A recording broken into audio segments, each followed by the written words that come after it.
2024, an election year like no other. From the candidates to the issues, from voter integrity and analysis, we'll discuss debates, trends, patterns, election laws, and more. This is Vote 2024, Path to the Polls.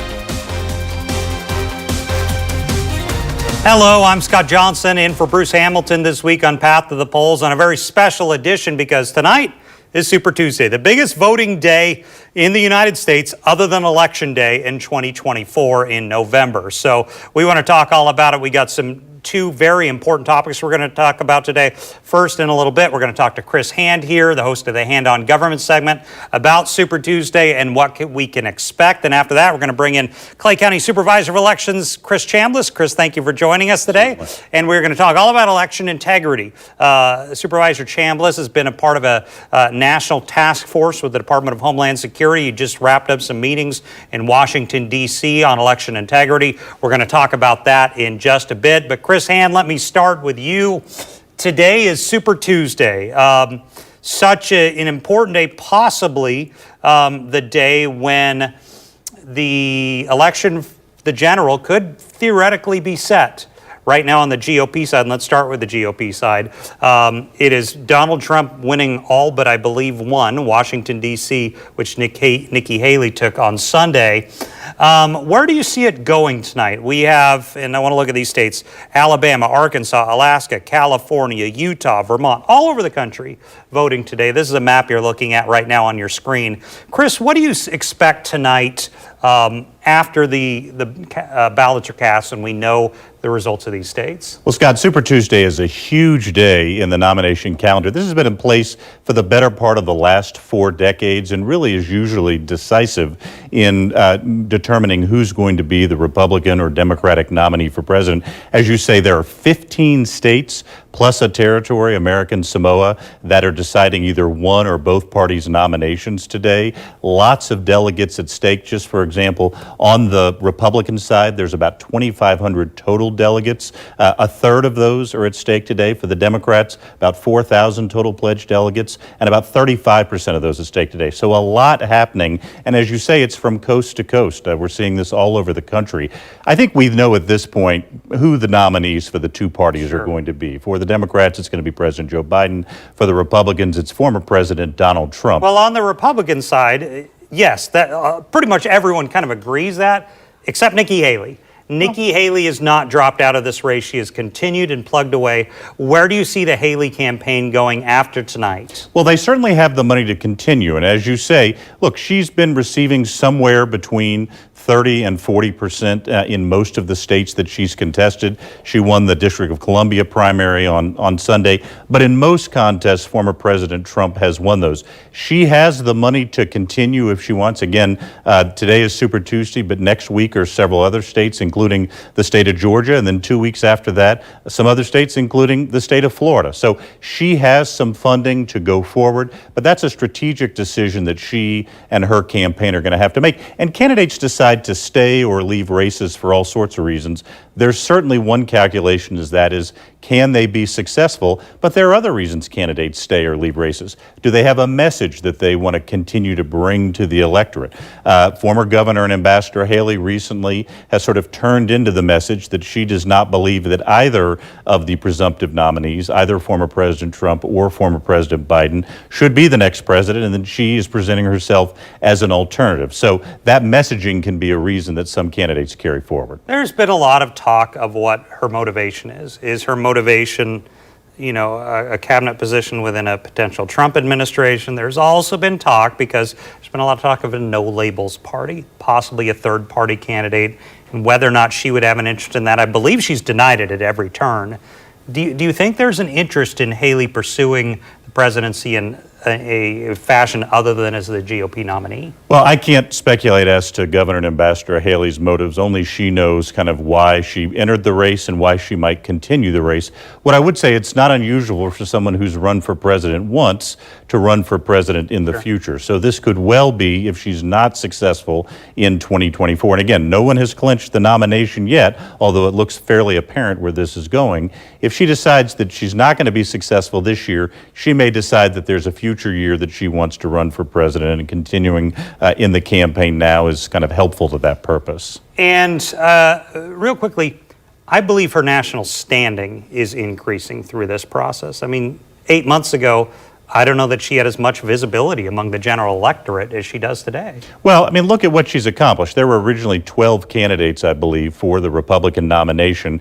Now there's 2, Donald Trump and Nikki Haley. So she has outlasted a variety of better-known figures, and as you say, raised her standing in the polls, and I think now comes to represent a significant segment of the Republican electorate. Has also been successful in winning some independent voters as well, which of course are decisive in many elections. So, you know, win, lose, or draw in the 2024 GOP nomination contest, a lot more people know who Nikki Haley is and what she stands for than they did before this started. I want to talk, I do want to get back to the GOP because there's some things I want to go over going forward. But on the Democratic side, I mean, this isn't really a race. It's President Biden's. I mean, we've seen Dean Phillips, I believe, from Minnesota trying, but getting nowhere. So it's President Biden's. The only issue that really has come up was in the state of Michigan in the last week or two, when there were around 100,000 people voted uncommitted. It was somewhat of an organized protest vote over the Israel-Hamas conflict in Michigan.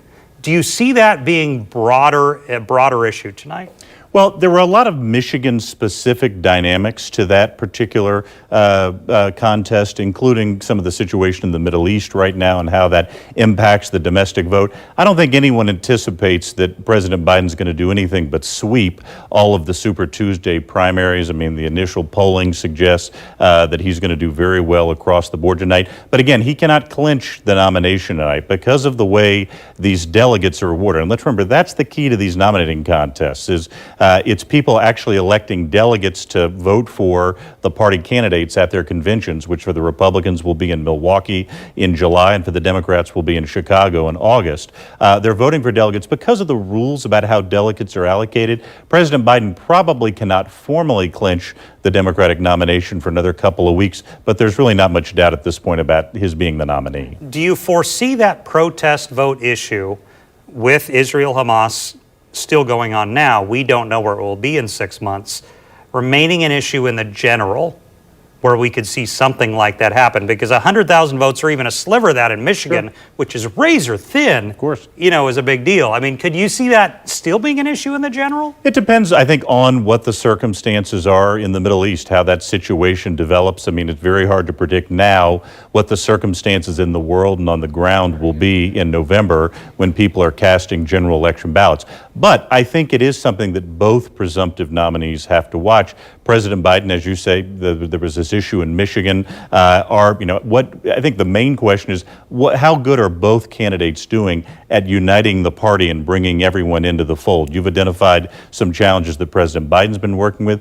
In terms of former President Trump, again, we've seen Nikki Haley and others getting a segment. I want to ask about that. I want to ask about that. On the Haley thing, so she's getting, let's say, depending on the state, 20 to 30% of the vote. How does the Trump campaign hold on to that and bring them back into the fold, assuming this is over and he is the eventual nominee?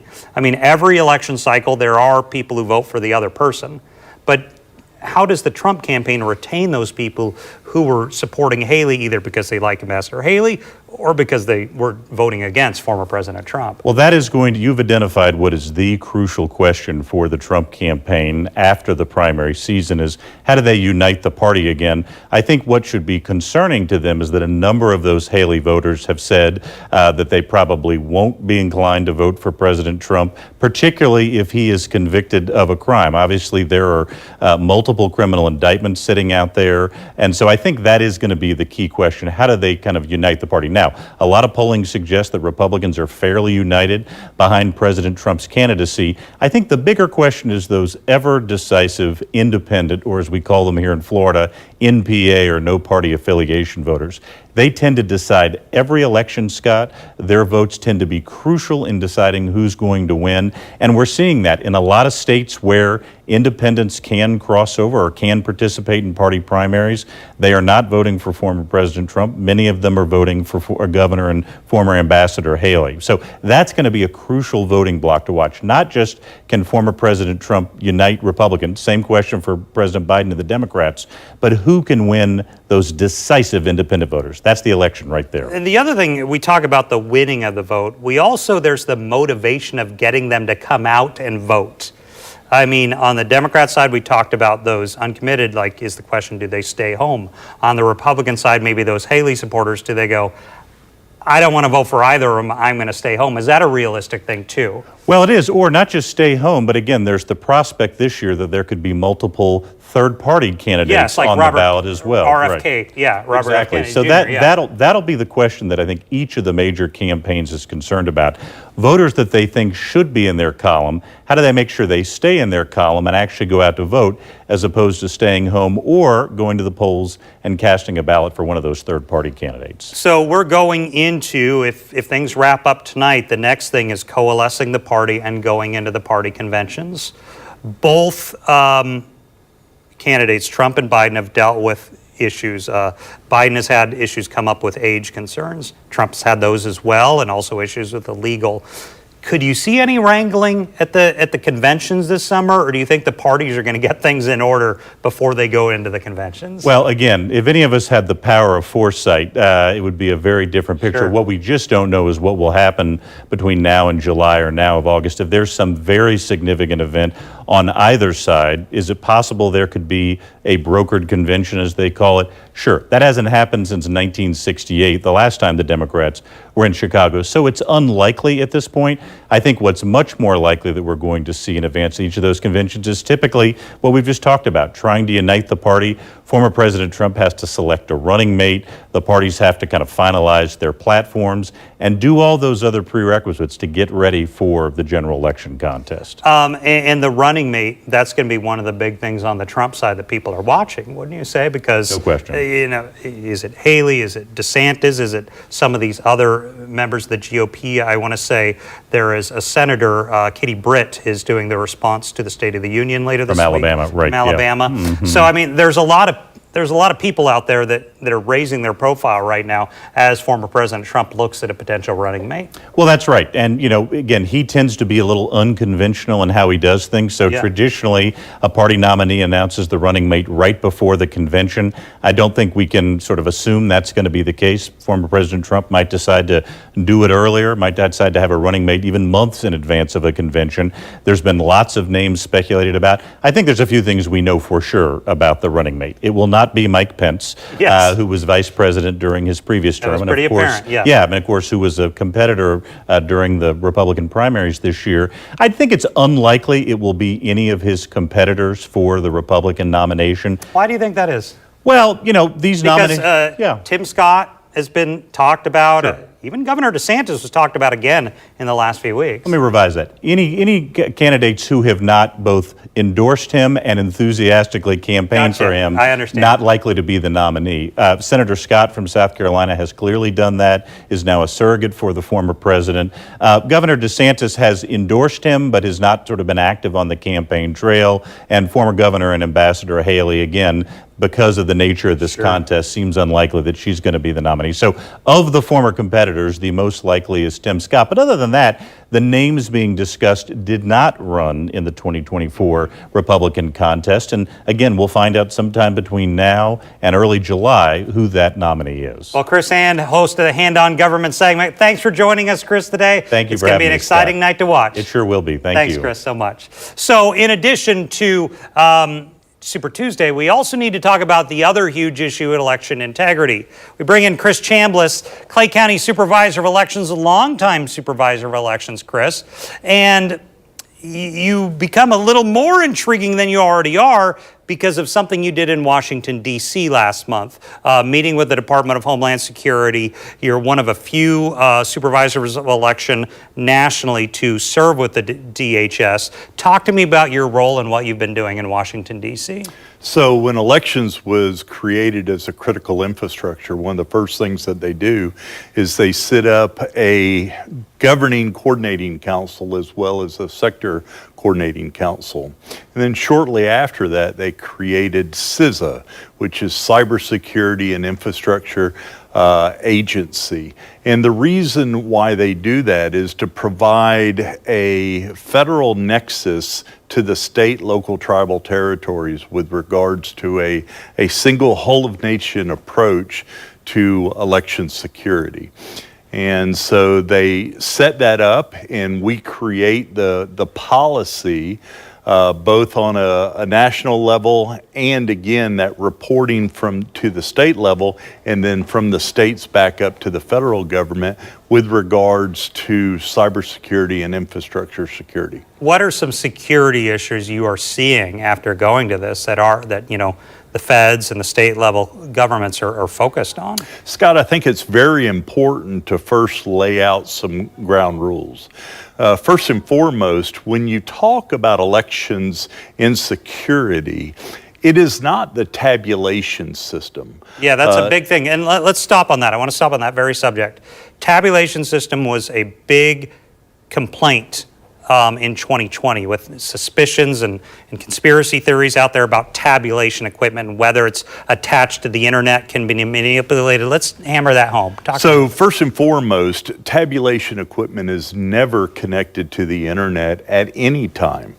Also, tabulation equipment is always under two-person control, sealed, locked, when it gets delivered to the polling location. And then first and foremost, the first action on election day is to produce a zeros totals tape. But let me back up just a little bit before that, because one of the primary securities in elections is what's called the logic and accuracy test.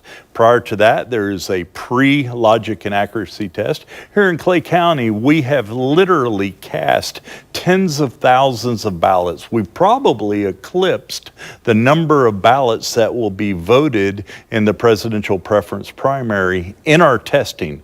And then we have a public logic and accuracy test to where interested parties, we're talking about candidates, we're talking about the parties, we're talking about the news media, will come and observe this very public event. Every process in elections is just that, a public event. And we welcome public scrutiny for that. So oftentimes, especially in social media, they talk about that there is the ability to penetrate our election systems, and that's just not the case, never has been the case. As a matter of fact, there has never been a reported tabulation penetration in all of our nation. And so I think that's very important to note. And how does that go back after Election Day, and you know, you want to go back and do the recounts and know, you know, check the totals? How does that process work? Well, of course, in Florida, paper is the primary method of voting, so all ballots are cast on paper. And that's important because we can reconstruct, we can actually retabulate that election over and over and over again for 22 months until that material is scheduled to be destroyed. And that's important because paper gives the voter the opportunity to view the selections that are made prior to casting that ballot.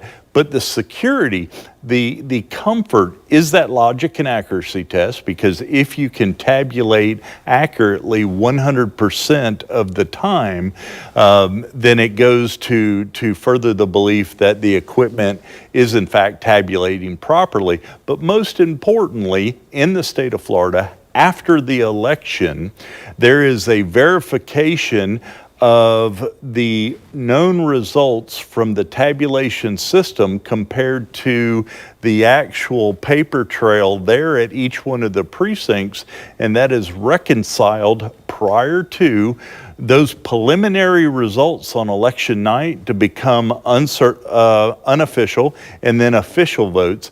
And then we do an audit, and in Clay County, we audit 100%, every single candidate, every single contest, every single ballot, every single election. So you don't have to take Chris's word with regards to the accuracy. I use a dissimilar system that's able to verify and demonstrate the accuracy of the election, and that should give the voter peace. On the issue of not just the voting day and the voting process, but the lead up. You were telling me on the DHS level, there were some concerns about, because one of the big topics right now in this world is AI. Talk to me about what's going on with AI and concerns over that. I think generative AI is very concerning for a number of reasons. Number one, you're able to take photographic quality images and construct them digitally.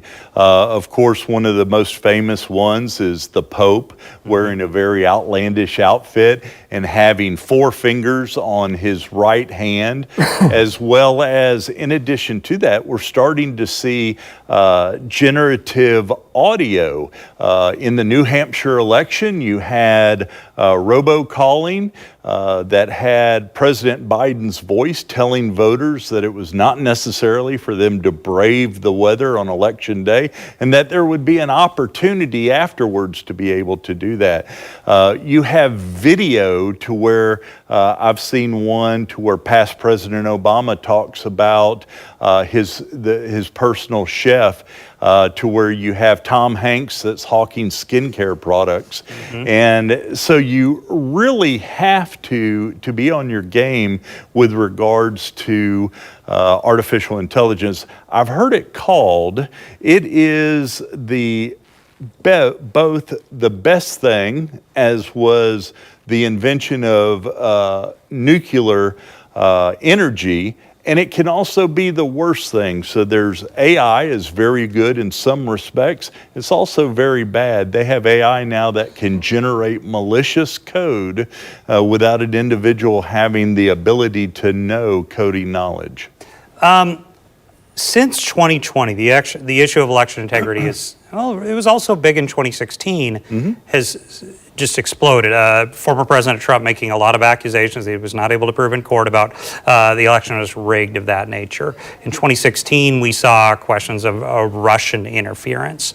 On your end, being a supervisor of elections, dealing with voters who have this concern, do you hear that? Do you run into voters who are peppering you with questions, things of that nature? Almost on a daily, if not weekly basis, do I have individuals that have heard something, specifically on social media, that gives them pause. And we have held elections expos to where we take citizens through the voter registration process, the requesting of a vote by mail ballot, all the way through to the tabulation of the vote in the polling location. And we openly show them not only the process, because we're well aware of getting the ballot, going to the tabulator, inserting the ballot, and getting the I voted sticker, but all of the items and preparations that are behind the scenes. It's almost like the old line from The Wizard of Oz, pay no attention to the man behind the curtain. Well, what we want to do is we want to dispel those myths. We want to invite the public to come and take a part, not only casting their ballot as their democratic obligation and duty and right, but also to come and get involved, have skin in the game, and watch the process. When You were in DC, and you've probably dealt with other supervisors in different states, different municipalities. Are you seeing similar concerns brought to them?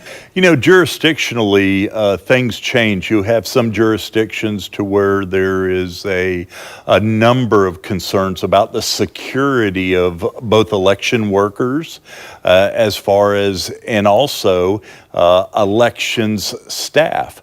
Thankfully, in Florida, thankfully in Clay County, we have a wonderful relationship with all of the alphabets, the FBI, the CISA, and we have a wonderful relationship with our sheriff, Michelle Cook, that provides not only an intel, but also a resource to make sure that individuals can cast a ballot free of coercion here in Clay County. And I want to talk about the other Florida. thing that's become more and more common in many municipalities, mail-in voting. Talk to me about security of mail-in voting. So the security of a mail-in ballot is virtually the same as early voting or on election day. In order to register to vote, prior to requesting that vote by mail ballot, you have to provide a photo and signature ID. We utilize forensic signature recognition. Our staff, 100% of our staff attends a forensic signature recognition course. That's not necessarily the concern. Did I use H? Did I use my full middle name? Did I use Christopher or Chris? No, what we're looking at is the angle, the slope, the top, the peaks and the valleys, the way that you make the little smiley face across your eyes and the swoop on your T, forensically looking at that signature. And then we compare that to the voter certificate on the each and every one of the vote by mail ballots. Of course, drop boxes. There's a great concern about unattended drop boxes, just like there is a concern about mailboxes and about the postal service not handling that ballot correctly. In Clay County, you can go to trackmyclayballot.com and you can follow the progress of your ballot from request to counted and watch that entire process. One more time on that website. Trackmyclayballot.com. Is that, when did you guys set that up? We set that up in 2016 as a former military veteran. It was very important for me to be able to provide a service to our military members and to our citizens who live abroad to be able to check the process of their vote by mail ballot. Has that been helpful in alleviating some concerns that people can see, yeah, my ballot's making it where it needs to go? Especially with the informed delivery that the United States Postal Service has created that provides that tracking from the voter's box to our mailbox. And when you do run into a ballot that, like, something's off on this ballot, what happens then? We contact the voter, any method available. We'll send them a letter, we'll call them, we'll send them an email saying that there was a problem with their signature or lack of a signature. The legislature has created a law and procedure to where once we notify them, they can cure that ballot deficiency with providing a photo and a signature ID to on an affidavit to affirm that that is in fact their ballot. And we also, anyone that comes into question to where the canvassing board deems as problematic, we'll send that to the state attorney. And the state attorney, Melissa Nelson, is very, very good and attentive to looking at abnormalities in mail voting. One final question, we see it nationally. We see one jurisdiction, they're done, they're counted, they're done. We see another jurisdiction, hours and hours and hours and hours. Is there any reason why some are slow, some are fast? Well, you know, elections are a state right. So, of course, you look in Pennsylvania, they can't even begin to canvass vote by mail ballots until election day. Transfer that to Florida to where the legislature allows us 20 days prior to the election to start canvassing that ballot. So while we will have 30,000 or more vote by mail ballots in a presidential election, we can begin taking bites of that number in advance, not releasing the results, but processing those ballots so we can turn around results quickly on election day. Well, Chris Chambliss, Clay County Supervisor Elections, thanks so much. It's been very enlightening and informative. We appreciate you coming on the show today. Certainly. Well, thank you for joining us on this episode of Path to the Polls. I am Scott Johnson, filling in for Bruce Hamilton, who will be back next week when we rejoin you. But tonight is a big night. Of course, continue to monitor all our newscasts this evening for the latest results, as well as live updates as they happen on Super Tuesday at news4jax.com. Thanks for joining us. We'll see you next time. See why every day more people are choosing News 4 Jax, Northeast Florida and South Georgia's #1 source for local news.